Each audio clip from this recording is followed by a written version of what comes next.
I'm innocent. Fuck you all. You're garbage. The killing of 6-year-old Eli Hart last year rocked a community, but the details of what happened made it all so much worse.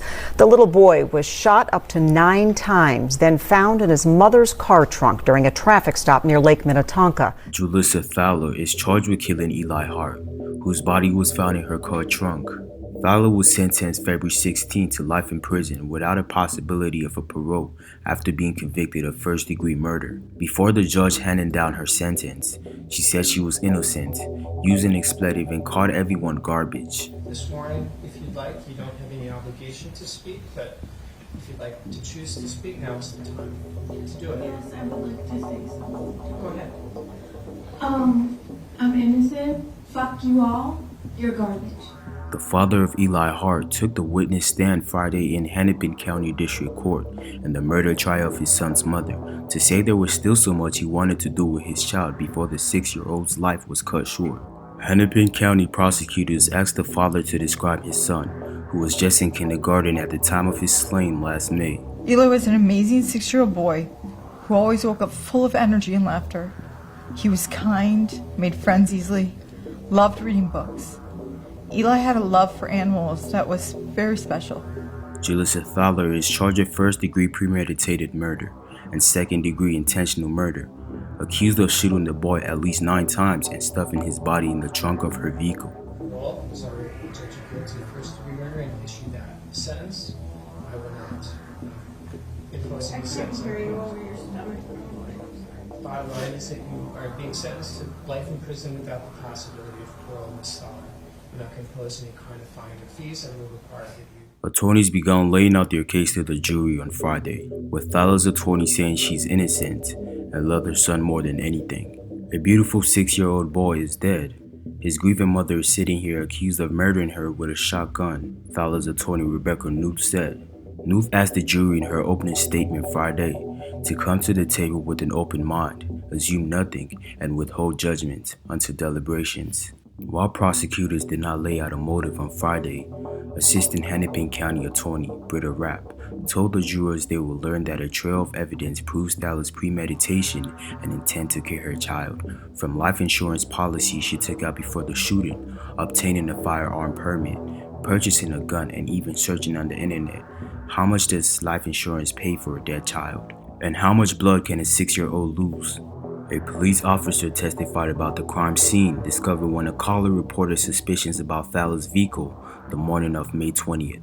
A Roanoke police officer, Trent Weisbush, testified that the vehicle was missing the front tire and the back windshield was blown out, which is unlawful and led to the traffic stop and mound.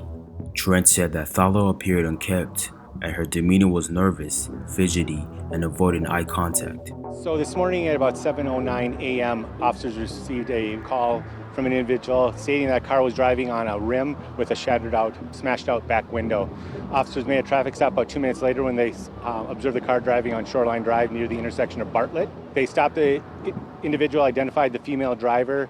During and through the investigation, they identified blood and what looked like other material inside the vehicle. When he asked Thaler why her window was blown out and she was missing a tire, Thaler said she was going to meet with her AA sponsor at Tonka Atlanta Society in Mound when 2 people came out the woods and began throwing rocks at her vehicle and shooting at the car with a BB gun. Officers later found no such evidence to support her claims. As he walked around the vehicle, Trent said he could smell decay, which Thaler said was from deer meat.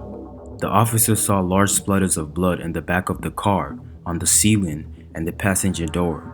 Despite this, officers escorted Thaler home before they continued searching her vehicle. Trent said the trunk held the mutilated body of a boy, wrapped in a blanket beside a shotgun. After some time of investigations, they determined and located a body inside the trunk. Trent said when officers returned to Thaler's apartment to arrest her, she had already left, and officers found a washing machine running with her clothes inside. Investigators traced her route, and Rapp said she discarded evidence along the way.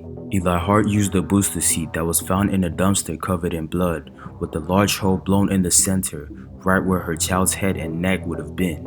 Alma Vasquez, who works at the Shell gas station in Mound, said she watched Thaler for more than an hour that morning cleaning out the backseat of her car, hauling unknown contents into the dumpster. She said Thaler kept washing her hands in a puddle.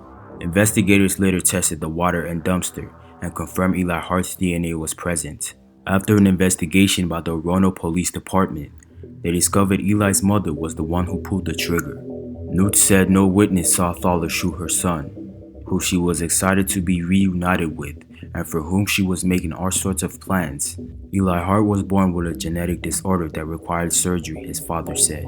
He had to have hearing aids and a couple of his toes overlapped on his flat feet, but he said he did not stop from running, playing, and jumping. The boy loved playing with cars and blowing bubbles. He gravitated towards swings at the park and every Tuesday night when they went to the Carbone's restaurant. His son always placed the same order, a plate of giant meatballs, his father testified. The 28-year-old father lives in Cheddock, Wisconsin, where he manages a bait and tackle shop and remembers taking his son fishing for the first time.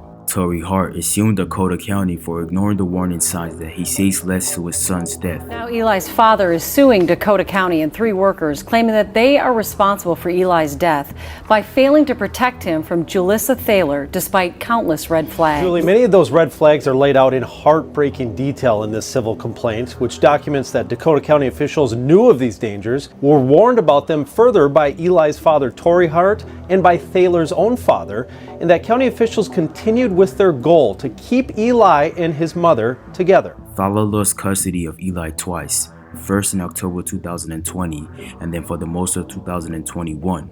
The child was temporarily placed in foster care, but a judge allowed Thaler to take him home on a trial basis in December 2021. She received full custody just 10 days before the boy's death.